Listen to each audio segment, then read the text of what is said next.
Trouvez-vous chez vous en ce vendredi 28 mai un évangile surprenant, profondément symbolique?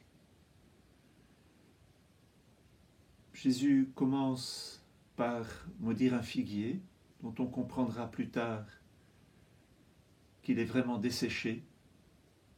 Et entre ces deux parties, il y a la purification du temple. Y a-t-il un lien entre ces deux fragments de l'Évangile? Un acte qui semble profondément injuste, parce que Jésus maudit un figuier alors que ce n'est pas la saison pour porter des fruits, et que c'est bien la raison pour laquelle Jésus maudit ce figuier. Je vous lis donc cet évangile qui est en fait en lien avec le peuple élu qui ne porte pas de fruits, qui ne porte pas les fruits que Dieu désire y trouver.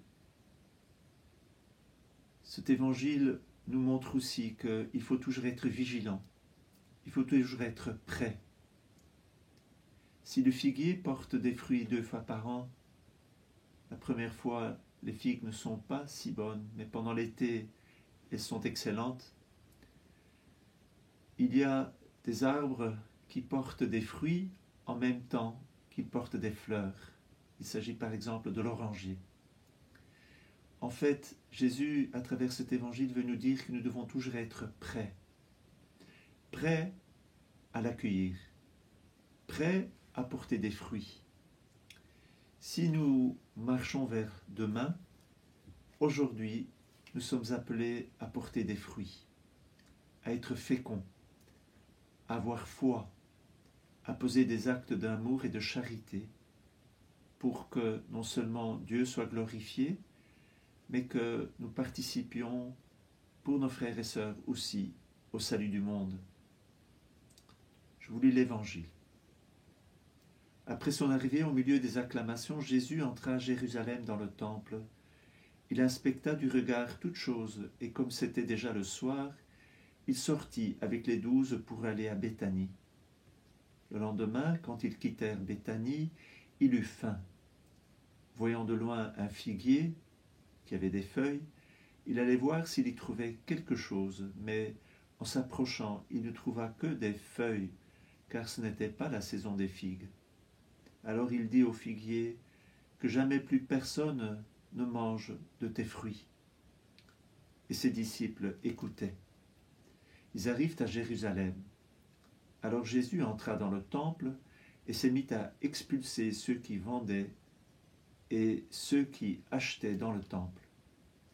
Il renversa les comptoirs des changeurs et les sièges des marchands de colombes, et il ne laissait personne traverser le temple en portant quoi que ce soit. Il enseignait, et il déclarait aux gens, « L'Écriture ne dit-elle pas, ma maison s'appellera maison de prière pour toutes les nations?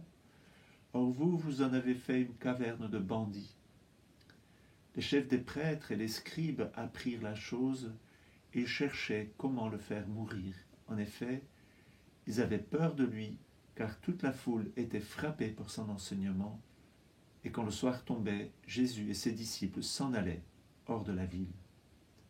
Le lendemain matin, en passant, ils virent le figuier qui était desséché jusqu'aux racines. Pierre, se rappelant ce qui s'était passé, dit à Jésus, « Rabbi, regarde, le figuier que tu as maudit est desséché. » Alors Jésus leur déclara, « Ayez foi en Dieu.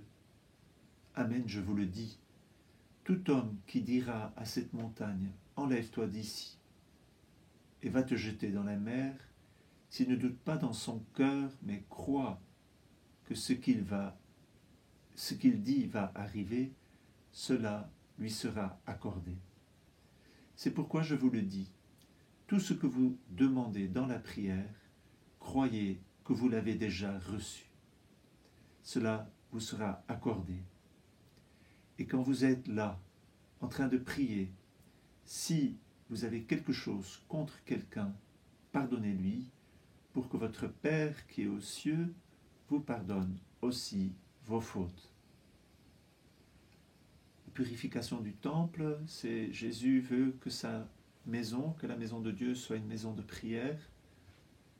Et comme le peuple élu ne porte pas les fruits que Jésus en attend,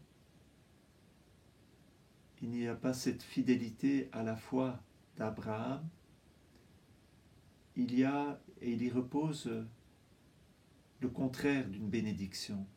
Si Dieu bénit son peuple, il peut, par manque de foi, être maudit. Nous savons que ce peuple sera un jour dans la pleine connaissance, lui aussi, du Fils de Dieu, mais si nous ne portons pas de fruits, et si le peuple élu ne porte pas de fruits, repose sur nous une malédiction.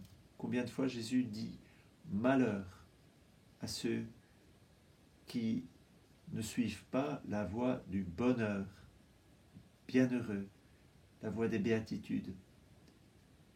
Alors, accueillons aujourd'hui le salut que Jésus vient nous donner, accueillons-le et laissons Jésus nous montrer là où nous avons à être purifiés pour porter des fruits